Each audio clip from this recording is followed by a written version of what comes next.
ಉಡಾಯಿಸೋ ಖಾರ ಬಣ್ಣ ರುಚಿಯನ್ನು ನೀಡುತ್ತದೆ. ಮೆಣಸಿನ ಪುಡಿ ಚಿಂದಿ ಉಡಾಯಿಸೋ ಖಾರ ಬಣ್ಣ ರುಚಿ. ನಾಡಿನೆಲ್ಲೆಡೆ ಗೌರಿ ಗಣೇಶ ಹಬ್ಬದ ಸಡಗರ ಸಂಭ್ರಮ ಜೋರಾಗಿದೆ. ಸಾಂಸ್ಕೃತಿಕ ನಗರಿ ಮೈಸೂರಿನಲ್ಲಿ ವಿಘ್ನ ನಿವಾರಕ ವಿನಾಯಕನಿಗೆ ವಿಶೇಷವಾಗಿ ಪೂಜೆಯನ್ನು ಸಲ್ಲಿಸಲಾಗ್ತಾ ಇದೆ. ನಾನೀಗ ಮೈಸೂರಿನ ಅಗ್ರಹಾರ ಬಡಾವಣೆಯ 101 ಗಣಪತಿ ದೇಗುಲದಲ್ಲಿದ್ದೇನೆ. ನೀವು ನೋಡ್ತಾ ಇರ್ಬೋದು, ಈ ಒಂದು ದೇಗುಲದ ವಿಶೇಷ ಅಂತ ಹೇಳಿದ್ರೆ 101 ಗಣಪತಿಯನ್ನು ಒಂದೇ ಸ್ಥಳದಲ್ಲಿ ನೋಡಲಿಕ್ಕೆ ಅವಕಾಶ ಸಿಗುವಂಥದ್ದು. ಯಾಕಂದರೆ ಗಣಪತಿ ಹಬ್ಬದ ದಿನ 101 ಗಣಪತಿಯನ್ನು ನೋಡಿ ಅಕ್ಷತೆಯನ್ನು ಹಾಕಿದರೆ ಎಲ್ಲವೂ ಒಳಿತಾಗ್ತದೆ ಅನ್ನೋ ಒಂದು ನಂಬಿಕೆ ಇದೆ. ಹೀಗಾಗಿ ಅಗ್ರಹಾರದ ಈ ಒಂದು 101 ಗಣಪತಿ ದೇಗುಲಕ್ಕೆ ಬಂದರೆ 101 ಗಣಪತಿಯ ದರ್ಶನ ಆಗ್ತದೆ, ಇದರಿಂದ ಪುಣ್ಯ ಫಲ ಸಿಗ್ತದೆ ಅನ್ನೋ ನಂಬಿಕೆ ಇದೆ. ಹೀಗಾಗಿ ಬೆಳಗ್ಗೆ ಸಾಕಷ್ಟು ಸಂಖ್ಯೆಯಲ್ಲಿ ಭಕ್ತರು ಬಂದು ಗಣಪತಿಗೆ ವಿಶೇಷವಾದಂತಹ ಪೂಜೆ ಸಲ್ಲಿಸುವಂತಹ ಕೆಲಸವನ್ನು ಮಾಡ್ತಾ ಇದ್ದಾರೆ. ಅಂದರೆ ಬೆಳಗ್ಗೆ 7 ಗಂಟೆಯಿಂದ ದರ್ಶನಕ್ಕೆ ಅವಕಾಶವನ್ನು ಮಾಡಿಕೊಳ್ಳಲಾಗಿದೆ. ಇದಕ್ಕೂ ಮುನ್ನ ಗಣಪತಿಗೆ ವಿಶೇಷ ಸೇವಾ ಕೈಂಕರ್ಯಗಳನ್ನು ನೆರವೇರಿಸಲಾಗಿದೆ. ಯಾಕಂದರೆ ಮೈಸೂರಿನಲ್ಲಿ ಪ್ರಮುಖವಾಗಿ ಈ ಒಂದು ಅಗ್ರಹಾರದಲ್ಲಿರುವಂತಹ 101 ಗಣಪತಿ ದೇಗುಲ ಏನಿದೆ, 70 ವರ್ಷಗಳ ಇತಿಹಾಸವಿರುವಂತಹ ಈ ಒಂದು ದೇಗುಲಕ್ಕೆ ಸಾಕಷ್ಟು ಸಂಖ್ಯೆಯಲ್ಲಿ ಭಕ್ತರು ಬರ್ತಾರೆ. ಮತ್ತು ಇಲ್ಲಿ ವಿಶೇಷವಾದಂತಹ ಅಭಿಷೇಕ ಆಗ್ತದೆ. ಅಂದರೆ ಗಣಪತಿ ವಿಗ್ರಹಕ್ಕೆ, ಅಂದರೆ 101 ಗಣಪತಿ ವಿಗ್ರಹಗಳಿಗೂ ಸಹ ಇಲ್ಲಿ ಹಾಲು, ಮೊಸರು, ಎಳನೀರು, ಜೇನುತುಪ್ಪ, ಅದೇ ರೀತಿಯಾಗಿ ವಿವಿಧ ಪುಷ್ಪಗಳು ಹೀಗೆ ಸೇರಿದಂತೆ ಒಂದು ಅಭಿಷೇಕವನ್ನು ನೆರವೇರಿಸಲಾಗ್ತದೆ. ನೀವು ನೋಡ್ತಾ ಇರ್ಬೋದು, ಹೊಸ ಬಿಂದಿಗೆಗಳನ್ನು ಇದಕ್ಕಾಗಿ ಇಲ್ಲಿ ಸಿದ್ಧಪಡಿಸಿಕೊಳ್ಳಲಾಗಿದೆ. ಈ ಎಲ್ಲ ಅಭಿಷೇಕಗಳ ನಂತರ ಮಹಾಮಂಗಳಾರತಿಯನ್ನು ನೆರವೇರಿಸಲಾಗ್ತದೆ.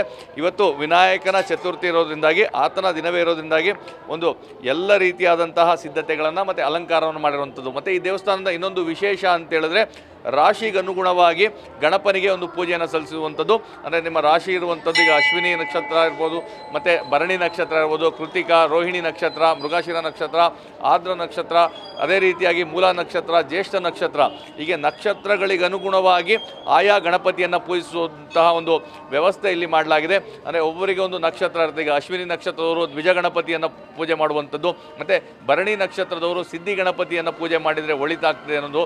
ಅದೇ ರೀತಿಯಾಗಿ ಮೂಲ ನಕ್ಷತ್ರದವರು ಉದ್ದಂಡ ಗಣಪತಿಯನ್ನು ಪೂಜಿಸಿದರೆ ಒಳಿತಾಗ್ತದೆ ಅಂತೇಳಿ ಅವರ ಜನ್ಮ ನಕ್ಷತ್ರವನ್ನು ಆಧರಿಸಿ ಇಲ್ಲಿ ಪೂಜೆಯನ್ನು ಸಲ್ಲಿಸಲಾಗ್ತದೆ. ಈ ರೀತಿ ಮಾಡೋದ್ರಿಂದಾಗಿ ಇಷ್ಟಾರ್ಥಗಳು ಸಿದ್ಧಿ ಆಗ್ತದೆ, ಎಲ್ಲ ರೀತಿಯಾದಂತಹ ಒಳಿತಾಗ್ತದೆ ಅನ್ನೋ ನಂಬಿಕೆ ಇದೆ. ಇದೇ ಕಾರಣಕ್ಕಾಗಿ 101 ಗಣಪತಿ ದೇಗುಲದಲ್ಲಿ ಹೆಚ್ಚಿನ ಸಂಖ್ಯೆಯಲ್ಲಿ ಭಕ್ತರು ಬರ್ತಾರೆ. ಇವತ್ತು ಗಣಪತಿ ಹಬ್ಬ ಆಗಿರೋದ್ರಿಂದಾಗಿ ಬೆಳಗ್ಗೆಯಿಂದ ಸಂಜೆಯವರೆಗೂ ಸಹ ವಿವಿಧ ಸೇವಾ ಕೈಂಕರ್ಯಗಳನ್ನು ನೆರವೇರಿಸಲಾಗ್ತದೆ.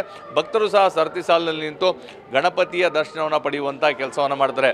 ಸೊ ಈ ಬಗ್ಗೆ ಮಾತಾಡಲಿಕ್ಕೆ ದೇವಸ್ಥಾನದ ಪ್ರಧಾನ ಅರ್ಚಕರಾದಂಥ ಸುನಿಲ್ ಅವರು ನಮ್ಮ ಜೊತೆಗಿದ್ದಾರೆ. 101 ಗಣಪತಿ ಅಂತ ಹೇಳಿದ್ರೆ ವಿಶೇಷ, ಬೇರೆ ಬೇರೆ ಭಾಗಗಳಿಂದ ಬರ್ತಾರೆ. ಇವತ್ತು 101 ಗಣಪತಿಯನ್ನು ನೋಡೋದ್ರಿಂದ ಏನೆಲ್ಲ ಫಲಗಳು ಸಿಗುತ್ತದೆ ಮತ್ತು ದೇವಸ್ಥಾನದಲ್ಲಿ ಏನೆಲ್ಲ ಪೂಜಾ ಕೈಂಕರ್ಯಗಳಾಗಿದೆ? 101 ಗಣಪತಿ ದರ್ಶನ ಮಾಡೋದರಿಂದ ಆದಿಯೂ ಅಂತ್ಯೂ ಗಣಪತಿಯೇ. ನಮ್ಮದು 101 ಇದೆ. ಪ್ರಥಮ ಪೂಜಿತನೂ ಗಣಪತಿ, ಮಧ್ಯ ಪ್ರಪಂಚ, ಎಲ್ಲದಕ್ಕೂ ಒಡೆಯ ಗಣಪತಿಯನ್ನು ಗಣಪತಿ ಎನ್ನುವಂತಹ ಮುಖ್ಯ ಉದ್ದೇಶದಿಂದ ಈ ಗಣಪತಿ ಸ್ಥಾಪನೆ ಮಾಡಿದೆ. ಮೊದಲನೇ ಸಾಲಿನಲ್ಲಿ 32 ಗಣಪತಿ ಇದೆ, ಎರಡನೇ ಸಾಲಿನಲ್ಲಿ 28 ಗಣಪತಿ ಇದೆ, ಮೂರನೇ ಸ್ಥಾನದಲ್ಲಿ 24 ಗಣಪತಿ ಇದೆ, ನಾಲ್ಕನೇ ಸ್ಥಾನದಲ್ಲಿ 18 ಗಣಪತಿ ಇದೆ. ಪ್ರಧಾನ ಗಣಪತಿ ಅದು. ಹೀಗೆ 101 ಗಣಪತಿ ಇದೆ.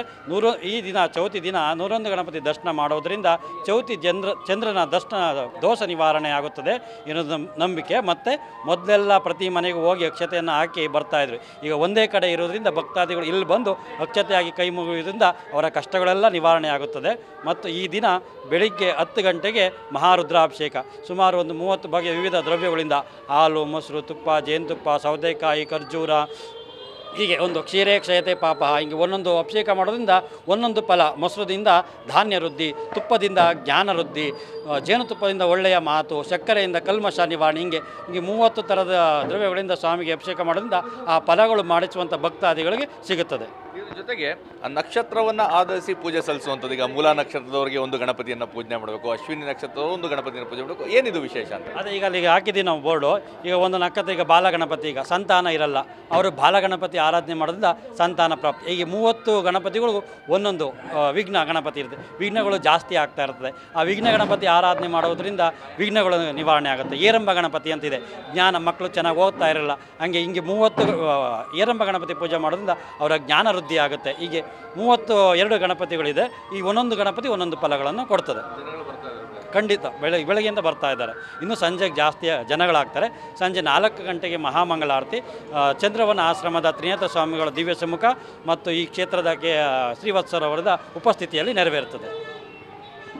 ಇದು ದೇವಸ್ಥಾನದ ಅರ್ಚಕರ ಮಾತು. ಯಾಕಂದರೆ ಗಣಪತಿ ಹಬ್ಬದ ದಿನ ಗಣಪತಿಯ ದರ್ಶನವನ್ನು ಪಡೆದ್ರೆ ಎಲ್ಲವೂ ಸಹ ಒಳಿತಾಗ್ತದೆ ಅಂತೇಳಿ, ಆದರೆ 101 ಗಣಪತಿಯನ್ನು ಒಂದೇ ಸ್ಥಳದಲ್ಲಿ ನೋಡೋದ್ರಿಂದಾಗಿ ಹೆಚ್ಚಿನ ಫಲ ಸಿಗ್ತದೆ ಅಂತೇಳಿ, ಜೊತೆಗೆ ನಕ್ಷತ್ರಗನುಗುಣವಾಗಿ ಪೂಜೆಯನ್ನು ಸಲ್ಲಿಸುವಂಥದ್ದು ಮತ್ತು ವಿವಿಧ ಅಭಿಷೇಕ ಸೇರಿದಂತೆ ಎಲ್ಲ ಪೂಜಾ ಕೈಂಕರ್ಯಗಳನ್ನು ಅಗ್ರಹಾರದ 101 ಗಣಪತಿ ದೇಗುಲದಲ್ಲಿ ಮಾಡಲಾಗ್ತಾ ಇದೆ. ವಿಘ್ನ ನಿವಾರಕ ವಿನಾಯಕ ಎಲ್ಲರಿಗೂ ಒಳಿತು ಮಾಡಲಿ, ನಾಡು ಸುಭಿಕ್ಷವಾಗಿರಲಿ, ಎಲ್ಲೆಡೆ ಶಾಂತಿ ನೆಲೆಸಲಿ ಅನ್ನೋದೇ ಎಲ್ಲರ ಆರೈಕೆ. ಕ್ಯಾಮ್ರಾ ಪರ್ಸನ್ ಪ್ರಮೋದ್ ಜೊತೆ ರಾಮ್, TV9 ಮೈಸೂರು.